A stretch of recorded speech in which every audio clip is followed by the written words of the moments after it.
ยังเลยสมกดแตกเลยบ่าวไทยอร่อยเด้คุณว่าจะกินบ่ทุเรียน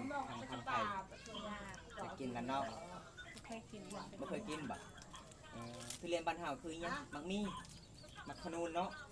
โอ้เคยกินเป็นมักขนูน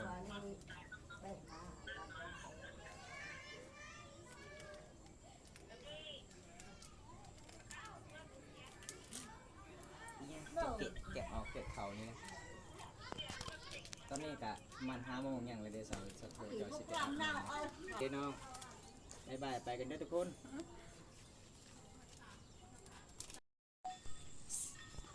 สิพาพี่พาน้องมาฮับสมตำบรรยากาศเขตชนบททุกคนเขตชนบทชนเผ่าบรูเมืองกองทุกคนเลยมื้อนี้บ่ดงกะโดนนานแล้วบ่ได้ถ่ายคลิปให้พี่ให้น้องนี่เป็นแม่บ้านของแบบว่าชาวบ้านของเขตชนบทชาวบ้านของเขตชนบทชนเผ่าบรูเมืองกองทุกคนสิพาพี่พาน้องมาฮับสมนกันทุกคนถ้าผู้ใดเข้ามาฮับสมแล้วอย่าลืมกดไลค์กดแชร์กดติดตามเป็นกำลังใจทั้งและก็มาเบิ่งคลิปต่อไปทุกคนหรือว่าคลิปนี้ยังสี่ดำเนินต่อทุกคนสิพาไปเลาะบ้านเบิ่งเลาะบ้านผู้สาวแล้วก็มาเบิ่งพวกชาวบ้านมาตักน้ำหรือว่าเขามาตำเข่าทุกคนแถวบ้านเฮายังมีพกตำเข่าอยู่ทุกคนตัวอยู่แต่ต้นฉบับของมันทุกคนไม่ว่าแต่ต้นฉบับมันบ่มีขวดสะพานไม้ไผ่แล้วเดี๋ยวนี้มันมีแต่น้ำล้วนๆทุกคนเลยพูนละทุกคนสิไปเยี่ยมยามทำข่าวอยู่ที่แกงอะลองเมืองนองแข่งสวรรณเขตมีแต่ไปเที่ยวชมเบิ้งธรรมศาสตร์นำไล่นี่แหละทุกคนเลยหลังจากนั้นก็บ่มีหยังแล้วทุกคนเพราะว่าอยู่ที่นี่มันมีแต่น้ำล้วนบ่มีแล้วขวดสะพานไผ่เรือแต่ยังน้อยเดียวส้นเดียวทุกคนประมาณนะบ่ฮอด5 เมตรทุกคนประมาณ2 เมตรหรือเมตรปลายนี่แหละทุกคนเลยเอาทุกคนถ้าผู้ใดรับชมคลิปนี้แล้วฝากกดไลค์กดแชร์กดติดตามเป็นกำลังใจเพื่อเบิ่งคลิปต่อไปหรือว่ารับชมไลฟ์สดทุกคนคำกล่าวว่าสบายดีบายบายทุกคนเลย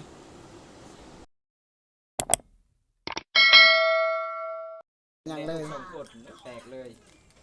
บ่าวไทยอร่อยเด้คุณว่าจะกินบ่ทุเรียนทางไทยจะกินกันเนาะไม่เคยกินบ่ทุเรียนบ้านเฮาคือยังมักมีมักขนูนเนาะโอ้เคยกินเป็นมักขนูน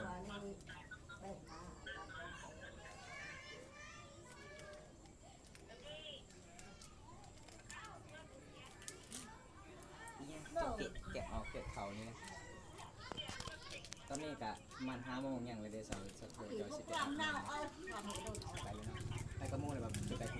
เอื้อยเจ้าเอื้อยทางไหนเอื้อยเจ้านะที่อาบน้ำกับน้องมันนั่นเลย บาดงอยู่บ้านใดบ้านแกงอะลองนี่แหละบาดงเมียสีสาวทูขะดองจักกีบครับเป็นทาม100เอาโลดยังบ่ฮู้เด้อ สันใดก็เอาถ้า สันใดก็เอาบ่ถ้าถือกันเพิ่นว่าสาวไทยโทรมาบ่เพิ่นว่าสาวไทยเคยโทรมาบ่บ่เคยเลยตั้งแต่เอาผัวเนาะยันผัวเราหายเด้ให้สิโทรหาเจ้าก็หน่อยก็เจ้าติดต่อให้ผู้บ่าวนั่นแหละที่น้องเพิ่นก็บ่กล้าโทรหา แล้วก็ขอข่าวเรื่องเหตุเรื่องมันแบบนี้ เรื่องมาบ่มีสัญญาณเนาะบ้านเราบ่มีสัญญาณ ว้าวดังๆนี่คิดไม่ยังคือโกซิมกันอยู่ แล้วทอง เจ็บคอเจ็บท้อง ทองเป็นสมร้าย โว้กินสมหลายเจ็บท้องเนาะ แสดงว่าเจ้านี่มักกินส้มหลายบ่เนาะข้าวบ่หลายปานใดเนาะโอ้เพิ่นแสดงว่าคันผู้ใดเอาเจ้านี่ต้องซื้อมะม่วงหลายๆโลดให้เจ้านะ เขาก็กินคือกันช่วงนี้มัน จะกินบ่แซ่บ บ่ได้จอยปานใดเลยกินข้าวแซ่บ กินบ่แซ่บ พอดีแล้วสามีจะได้จอยให้กว่านี้มันก็บ่มีแห้งบ่มีให้งานที่ใส่ได้น้องเอ้ยเฮ็ดเวียกเฮ็ดงานบ่ได้ ตอนนี้ ถ้าสามีโอ้ค่อยๆคิดว่าคันคนมีแฟนกับเจ้านี่สิจิจังสาวโทนี่งามทุกคนหน้าตาแบบฮะตุ้ยเลย ตุ้ยเลยบ่ กินยายังคือตุ้ย กินอย่างเดียว กินข้าวลายเนาะ เป็น เช้าแล้วโอ้ตอนนี้น้องเช้าแล้วบ่สบายทุกคนเลย เลยกินข้าวแซ่บ กินข้าวแซ่บเนาะอืม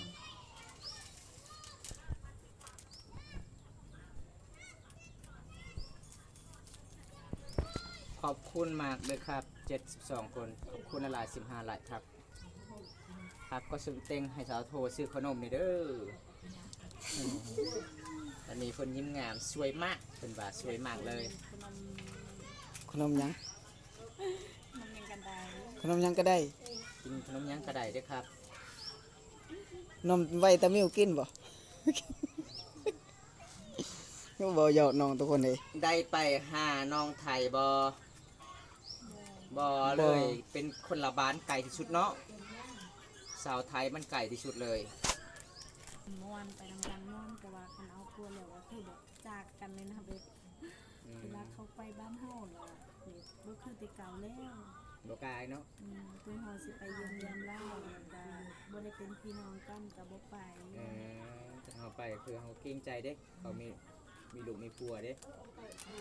แล้วก็แบบบ่ได้แบบคือแบบสนิทแบบบ่แม่นพี่น้องกันนะหาแต่คนในบ้านแล้วก็สนิท เคยนอนนำกันซื้อ แล้วก็คันเข้าเอาครัวแล้วก็คือแบบเฮาก็แบบจนคันเราไปหันบ่กล้าเลยนะ ๆ เฮาแบบมันเป็น โดนเลยได้บทเห็นกันเนาะ บ่ได้โดนคือมาหากัน2-3มื้อนี่แล้วก็เราก็ไปอยู่เพิ่นในลาวค่ะ แล้วคือมาเยี่ยมยินยามอยู่บนเจ้าเนี่ยแล้วขึ้นบ่ บ่เราไปถึงเราบ่ได้คืนเฮาก็เอิ้นอยู่เรากินข้าวเวลาก็ไปมีแต่เอิ้นเขากินข้าวแล้วเวลาก็ไปหันถึงสิอยู่นำกันบ่มีเลย บ่มีเนาะมันบ่คือเด้คนหนึงมีผัวเฮาบ่มีผัว ก็คือคนเฮาถึงสิแบบเป็นหมู่กันสนิทกันเป็นพี่น้องกันเพราะว่าเขาเฮาครัวแล้วก็แล้วเลยนะ อืม คือไปกันนั่นล่ะนอนกับเอ้ยของเฮานี่เอ้ยแบบคนนี้นอนนำกันไปใส่นำกันแล้วก็พี่น้องกันแน่แต่ว่าอันเวลาเขาเอาครัวแล้วก็คือแบบเราก็บ่ได้เห็นใครคือบ่ได้เห็นมาเวลาเขาไปกันก็บ่ได้ทักทายผู้ใดเลย เอาอันนี้คือสาเหตุแบบหมู่คู่นอนน้ำกัน เวลาหมู่เอาเพื่อปะแล้วแบบเห็นกันก็คือเขาเจ้ากับทักทายส่วนหลายส่วนน้อยเนาะทักทายกันทุกคนถ้าเห็นก็ได้ทักทายครับบ่ได้เห็นก็แบบก็คือแบบมันห่างกันโดนไปแล้วทุกคนเลยสาวโทอยู่เบื้องใดเนาะบ่าวบุญตาสาวโทอยู่เมืองใด น้อง เมืองนอกเลยครับ ๆในปัดละตรักไกล เอียงน่ะถือน่ะบ่เห็นฮอดน่ะจอแตกมาเลย ไปแล้วจังว่าแล้วมันถูกนำ คือชื่อใดเบอร์นะได้ยินแต่เสียงบ่ ชื่อได้ เออ บ่ได้เอาเบอร์ผู้ลาย บ่เอาเบอร์ผมว่าครับทุกคนนี่เราก็สิได้ปิดคลิปไปสักนี้ก่อนเลยทุกคนเพราะว่าน้องสาวเพิ่นก็สิได้ไปอาบน้ำเนาะมันร้อนนี่น้องเอ้ยทำไปอาบน้ำกลางคืนกับมันก็สิลำบากแน่ใครสายกับบ่มีบ้านเจ้ามันไกลเด้น้ำอาบเด้ใครสิอาบน้ำเสร็จแล้วน้องก็ยันคันบ่เพราะว่ามันขุ่นเนาะโอ้บ๊ายบายซีด้วยจ้ะอ่ะเว้าก่อนไม่ได้เจ้าสิเว้านะ ว่าคำมีก็มีหมูหันมาสิไปซ้อนกับไปซ้อน ไปซ่อนกุ้ง ป บ่ ลา ส่วนกุ้งส่วนปลาเนาะแต่บ้านเฮาไกลน้ำเสสบายหากินเนาะ เอาน้องก็สิไปอาบน้ำแล้วก็หาอยู่หากินเลยทุกคนยามแรงๆบ๊ายบายนี่เด้อน้องบ๊ายบายไปกันเด้อทุกคน อันนี้คือ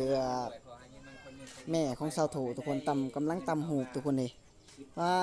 ตุสิ้นเผาอีหยังนี่แม่เผาตัวโอยหรือเผาเราเทิงว่างามเลยทุกคนไอ้ลายสิ้นนี่ทุกคนงาม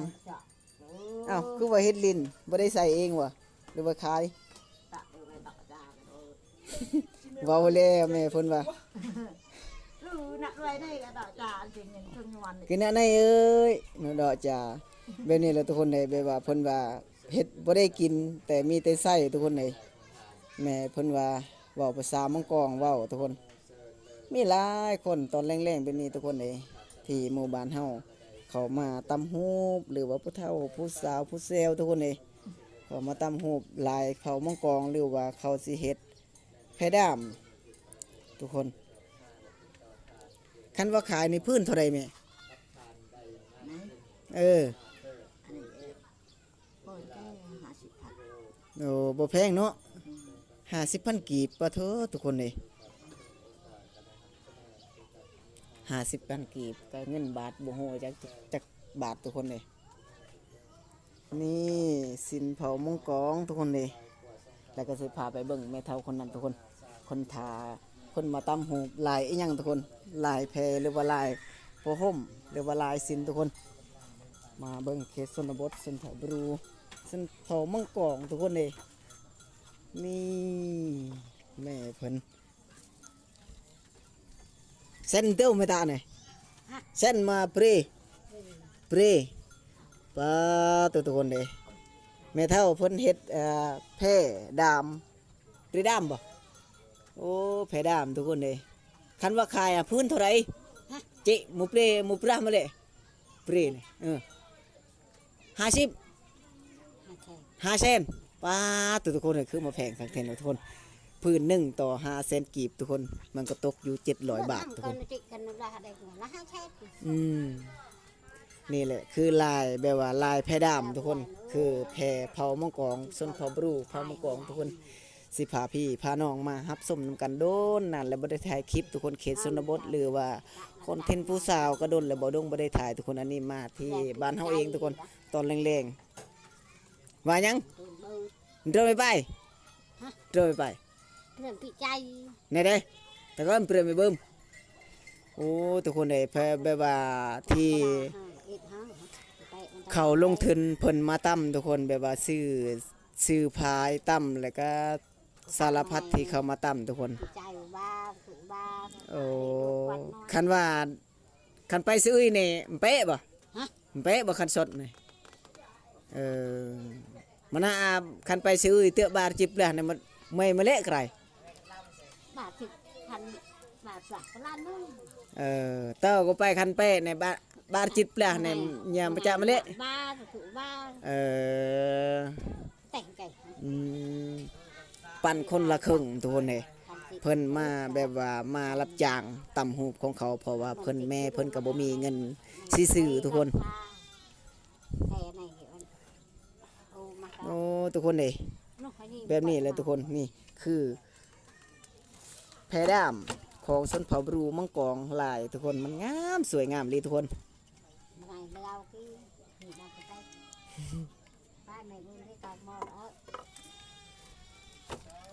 เอากินเอาปอนดีนะเวียเอาทุกคนสิพาฮับส้ม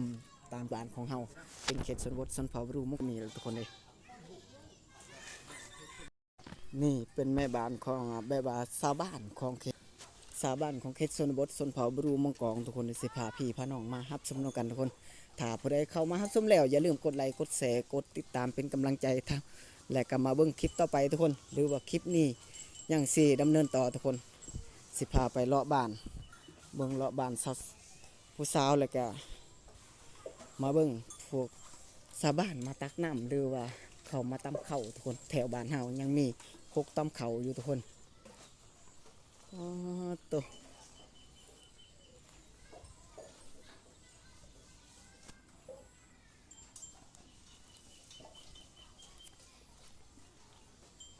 เฮือนครัวน้องสาวทูทุกคนเลยทุกคนสิพาฮับส้มตามหมู่บ้านเขตชนบทชนเผ่าบรูมังกรอยู่ที่บ้านอล่องเมืองหนองแข้งสวรรณเขตทุกคนตะกี้มีสะพานไม้ไผ่แต่ว่าเดี๋ยวนี้มันไปหมดแล้วทุกคนเลยเพราะว่าสะพานไม้ไผ่นำเอาไปมาแล้วเหลือแต่สะพานบีตงทุกคน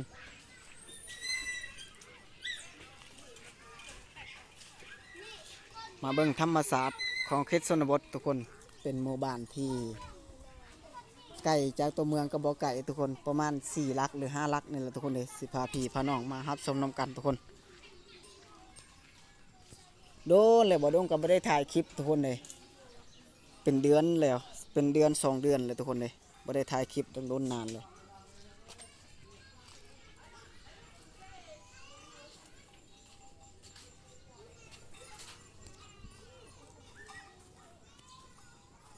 ถึกเจ้ามาจ้าป่ะ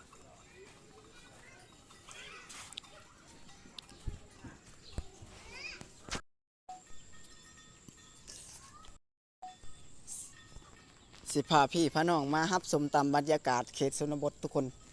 เขตชนบทชนเผ่าบรูเมืองกองทุกคนเลยมื้อนี้บ่ได้ส้มนํกันทุกคนบ่ได้พ้อกันทุกคน เป็นเดือนเป็นปีหรือทุกคน เป็นเดือนบ่ได้เป็นปีพ้อกันทุกคนเลยมาพ้อกันมื้อนี้ทุกคนฝากเป็นกำลังใจกดไลค์กดแชร์ให้เด้อทุกคนตัวแม่เฒ่าเพิ่นเกลือหมู่ทุกคนเลยเพิ่นอยู่คนเดียวเด้อทุกคนตัวหมู่เพิ่นก็กินงามทุกคนเลยโอ้หมู่ตุ้ยคักเลยทุกคนเอ้าปลาตัวหูหมู่นี่มีต่างทุกคนมันก็เลอะกันแล้วบ่โอ้แม่เฒ่าเพิ่นยันลงทุกคนเลยยันลงหมู่เพราะว่าอยู่บ้านมีหมู่หลายทุกคนโอ้เฮือนเพิ่นหลังน้อยๆทุกคนโอ้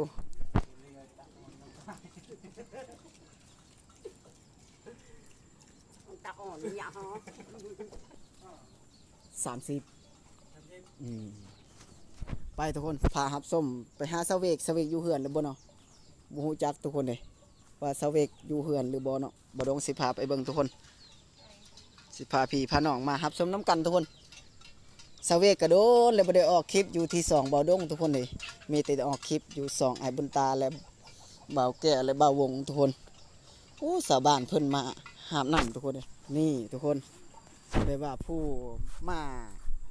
ตักน้ำและก็มาอาบน้ำทุกคนเลยสาวรุ่นใหม่สาวเล็กๆน้อยๆทุกคนปีหน้าก็ได้ถ่ายคลิปเลยทุกคนคันทาเพิ่นเข้าคลิปได้ทุกคนเลยสาวคนนี้คือน้องสาวทุกคนน้องสาวไว้คนยุคใหม่ทุกคนคือยุคเก่าอันนี้แหละเขาบอกผู้สาวบ้านเป็นหมู่บ้านบ้านป่าเขตชนบทชนเผ่าบรูเมืองกองทุกคนเลยอันนี้เป็นบ้านป่าคือป่าเราป่าหญ้าคิ้วทุกคนเลยบ่ดงสิพาฮับชมได้ว่านอกบ้านทุกคนบ่ได้ถ่ายกลางบ้านอันนี้เป็นนอกบ้านทุกคนเลยสิพาพี่พาน้องมาฮับชมน้ำกันทุกคนว่ามันเป็นอะไรเขาบำรุงใส่ชีวิตอยู่เขตชนบทหรือนอกตัวเมืองอยู่บ้านนอกซาทุกคนเนาะบ่ดงสิพาไปเบิ้งทุกคนเลยว้าตัวมาแต่ใส่เนาะโอ้มาแต่ใส่ตุ่มโอ้ได้อยู่บ่โอ้2-3ตัวเนาะบ่ได้หลายเนาะโอ้โหทุกคนเลยอ้ายเพิ่นมาแต่ใส่ตุ่มทุกคนคือตุ่มโอ้มาถ่ายผู้สาวปะเถอะผู้สาวอาบน้ำทุกคนเลยไปทุกคนสิไปหาน้องสาวเวกเพิ่นทุกคนว่าน้องสาวเวกอยู่บ้านหรือบ่อยู่เฮือนหรือบ่เนาะบ่โดนกระโดนบ่ได้อัปเดตคลิปน้องทุกคนเลยหลังจากน้องไปเฮ็ดงานอยู่ที่แข่งสวรรณเขตบ่ดงก็บ่ได้ไปเพราะว่าฮู้ฐานะน้องไปเฮ็ดงานอยู่สวรรณเขตทุกคนแต่บ่ดงก็ไปก่อนพวกน้องไปแล้วทุกคนบ่ดงไปเฮ็ดเวียกอยู่นครหลวงเวียงจันทน์ป๊าดตุเป็นเขาเอิ้นส้มสื่อเขาเอิ้นว่าสาวบ้านป่าเขตบ้านนอกบ้านอะล่องเมืองนองแข่งสวรรณเขตทุกคนแต่กี้มีครัวสะพานภาพไม้ไผ่เดี๋ยวนี้บ่มีแล้วทุกคนเลยเพราะว่าย้อนยังบ่มีนำเอาไปก็เลยพวกชาวบ้านบ่อยากเฮ็ดอีกแล้วเพราะว่ามันมีครัวสะพานเบตงทุกคนไปเบิ่งน้ำกันทุกคนไปเบิ่งอยู่เหือนอยู่สาน้องอยู่เหือนแล้วบ่โอ้เกิบน้องก็อยู่เหือนทุกคน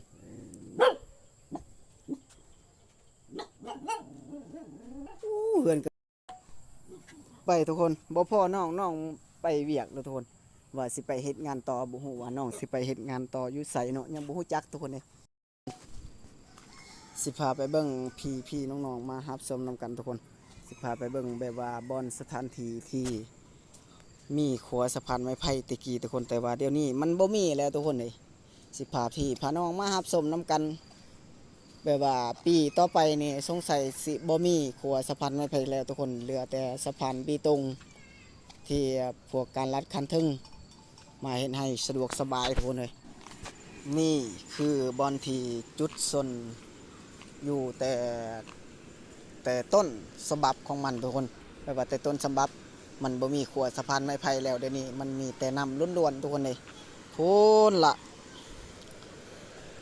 ทุกคนสิไปเยี่ยมยามทำข่าวอยู่ที่แกงอะลองเมืองนองแข่งสวรรณเขตมีแต่ไปเที่ยวชมเบิ่งธรรมศาสตร์นำไล่นี่แล้วทุกคนเลยหลังจากนั้นก็บ่มีหยังแล้วทุกคนเพราะว่า อยู่ที่นี่มันมีแต่น้ำล้วนบ่มีแล้วครัวสะพานไฟเรือแต่ยังน้อยเดียวส้นเดียวทุกคนประมาณนะบ่ฮอด5 เมตรทุกคนประมาณ2 เมตรหรือเมตรปลายนี่แหละทุกคนเลย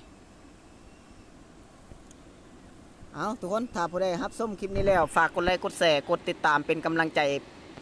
เพื่อเบิ่งคลิปต่อไปหรือว่ารับชมไลฟ์สดทุกคน